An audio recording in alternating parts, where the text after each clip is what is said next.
Recently, we met up with Crystal King of Seagrove, North Carolina. It's been said that she's one of this decade's most unique folk potters. By her high school years, Crystal was already being recognized by folk art collectors for her unique style of hand building and colorful glazes.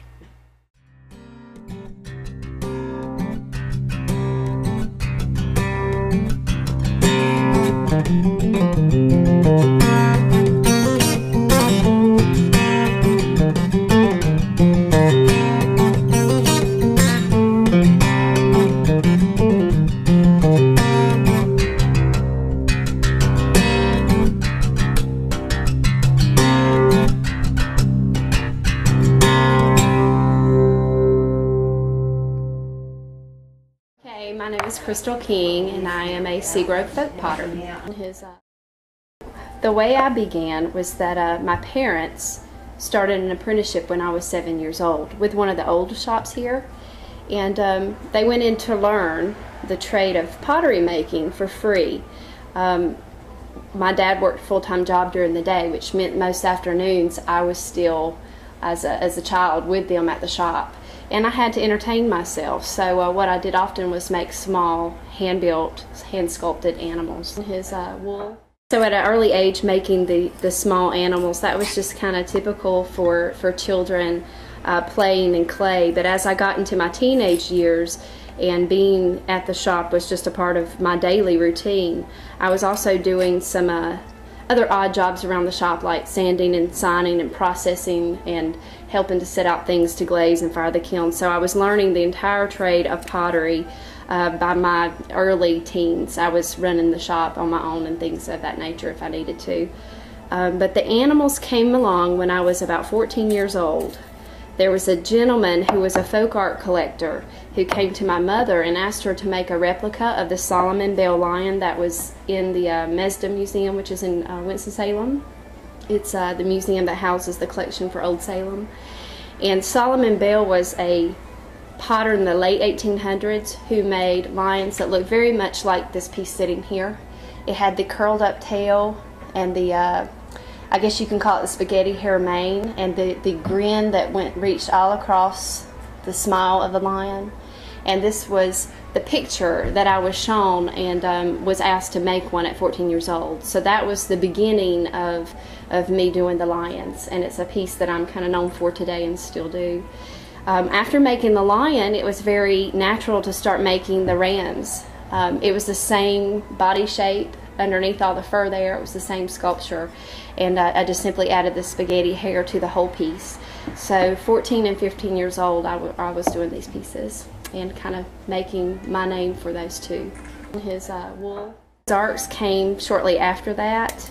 I was 15, I believe, when I did the first Noah's Ark.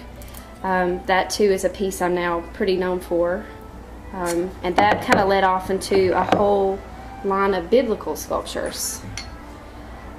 Stories that inspired by the Bible. They were just things that I was around at that time in my life, things that I wanted to illustrate in clay.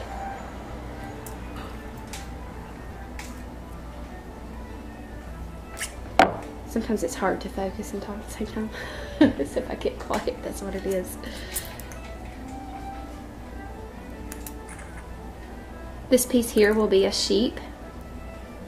So his body, I've spent the morning making the body and the head, and I had to let it get a little bit to dry out slightly so it would stand up sturdy.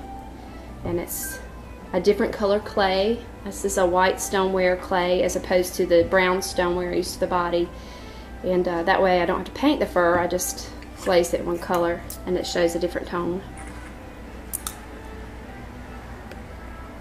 In the old days, before they had this nice little tool that I use, they would have maybe pushed clay through a metal screen or through a burlap sack. It would have taken quite a bit of energy and time to cover a piece with this fur. 15 years experience here, I've gotten kind of quick at putting the fur on.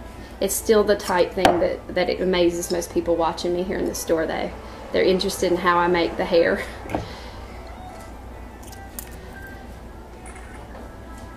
probably the easiest part of the piece for me, though. Building it and putting the details of the face and glazing our heart are more difficult.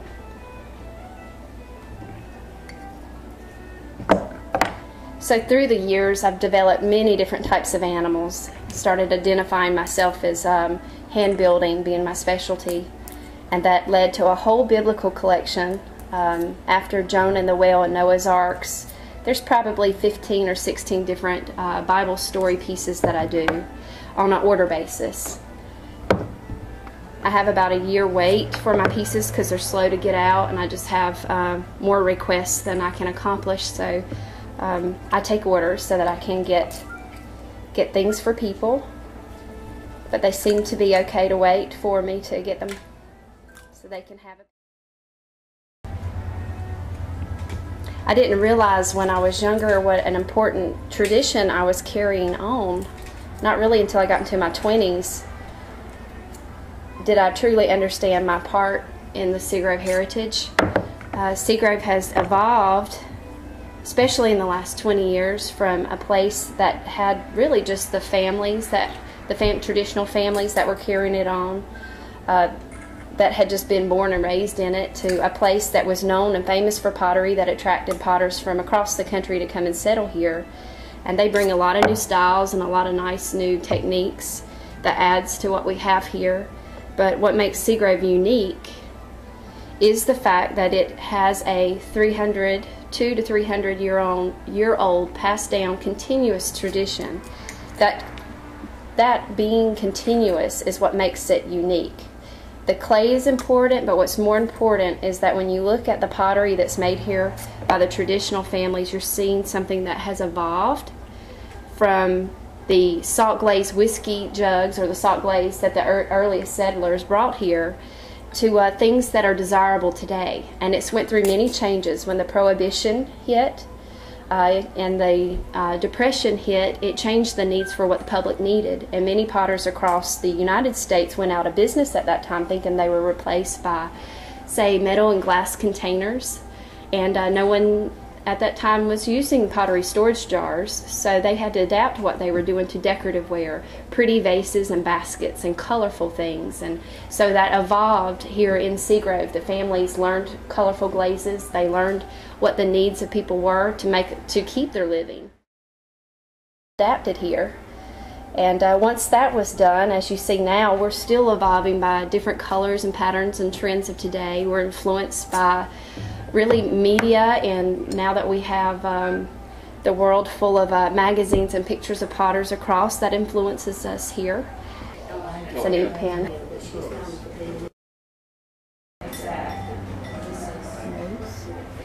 It's an ink pen.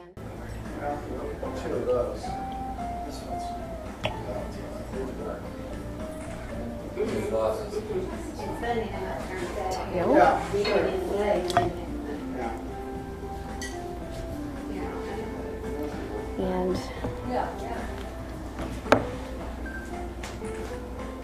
it's an ink pen. Raw emotion of laughter or smile that it gets from people usually.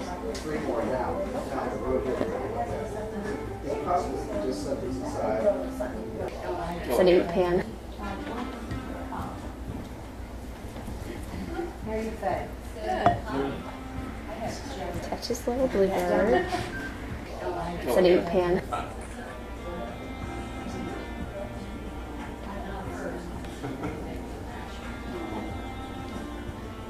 I wouldn't know what to do without it. I'm always fascinated by this. She's making them. She's making them.